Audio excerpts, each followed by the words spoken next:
नमस्कार मु professor Sushant Kumar Das vice chancellor incharge GM university Sambalpur. मोर तत्वावधान गोटे skill development startup incubation centre अच्छी जोटा साइंटिफिक स्टार्ट माने फैसिलिटी जोगई थाए ट्रेनिंग जोगई थाए जो माने कि आग्रो टेक्नोलोजी रिलेटेड काम करथांती आम सेंटर को लोकल एरिया लोक मैंने पिला माने स्टूडेंट माने लोकल कॉलेज स्टूडेंट आम जीएम स्टूडेंट माने भी आसिक विजिट करथांती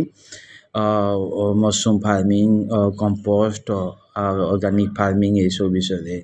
भिन्न भिन्न जिज्ञासा प्रकाश करथांती तांको पुणी जो पार्टिकुलर टेक्नोलॉजी अधिक जानवाई चाहूँगी भी डिटेल ट्रेनिंग भी दि जाए इंस्ट्रूमेंट विषय भी आमर ये ट्रेनिंग दि जाए ता विषय भी से जानते ताले सुनिबा। माय नेम इज सुमत दास। उड़िया रे कहि दियो। उड़िया रे मो ना सुमत दास मु जीएम यूनिवर्सिटी रे पाठ पढे BBA student 3rd semester 2nd year. आज सर को लैबोरेटरी को आस्थिलु बहुत जिन शिखा को मिलला vermi compost and sustainable development ऊपर सर जो प्रोजेक्ट जो आइटम गुड़ा क्रिएट करिसेंती एटा बहुत आपको हेल्पफुल हम आम लगी आम से विषय टोटाल आइडिया नहीं सर हमको मोटिवेट भी करिसेंती केमती करिकिना आमे भी से जिंस को निजे प्रोजेक्ट तैयारी करि पारिबु एवं आपको प्रोसेस फर्दर प्रोसेस विषय रे हमको बहुत एडवाइस करछन। मोना सुमित कुमार साहू मो बीएसएससीटी रे बीटेक करछि फर्स्ट ईयर सेफ्टी फायर रे हमें सर को बाको आसिलो हमको बहुत बीएसएससीटी रो माने बी सुरेंद्र साई यूनिवर्सिटी रे हम टेक्निकल यूनिवर्सिटी रे बीटेक करछि देखो से आसी ए माने से माने एका संगे रहउचंती। हां तुम्हें भी तुम आसबा उद्देश्यटा कहि दियो। हमर एक्चुअली हमर संग हमको सजेस्ट कला सर को बाको आसीबा लगी तो सर बहुत डिफरेंट कम एरिया रे भी कवर करके बहुत different type of varieties of organic farming कहउचंती माने हम एक्चुअली वर्मी कंपोस्ट नॉलेज नवा लगी sir varieties of vermicompost रो डिफरेंट टाइप ऑफ जिंस माने करिना प्रोड्यूस करूचंती जेमती ऑस्टर फार्मिंग वाली मशरूम फार्मिंग करूचंती बहुत यूनिक ये कॉस्ट एफिशिएंसी रे करूचंती तो हमको से जिनसटा बहुत भल लागला तो हमें आवरी नॉलेज नवा लगी सर संगे सब कांटेक्ट रे रही। मो ना शिवा राउत मो हीराकुद डिग्री कॉलेज रे पढे इकोनॉमिक्स डिपार्टमेंट और को ईयर आगे को ईयर अछो +3 3rd ईयर। सो आमे आइथिलु वर्मी कंपोस्ट मेनली सार का पाखु देखा करबा पई आउ सार तांको मूल्यवान टाइम को काढी के हमको देले हमको समय देले आउ बहुत प्रकार जिनस हमको देखेले सिखेले आमे जानी एडा सब वर्मी कंपोस्ट हो कि मशरूम फार्मिंग हो कि सोलार रो जिनस हो बहुत ही लो कॉस्ट रे सार तैयारी करि सब जिनस आउ हमको से सब जिनस बतेबारु आमे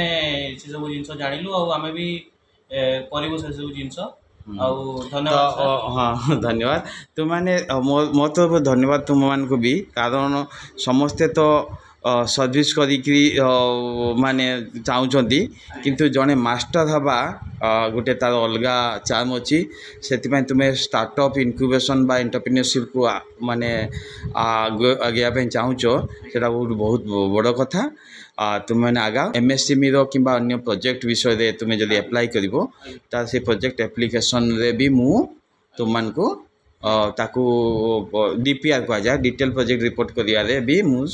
गाइड करदेवी ठीक अच्छे जहाँद्वारा भी कारण बहुत गुड़ा स्कीम अच्छी फंडिंग गवर्नमेंट दौची से फंडिंग गुड़ा विषय भी ताने ये कर पुणी कंपनी रेजिस्ट्रेशन करने चाहूँ जदि आम स्टार्टअप इनक्यूबेशन तुम मान को साहाय्य करमती आगु कहुई आम ये अच्छा स्टार्टअप कोऑर्डिनेटर जानते किए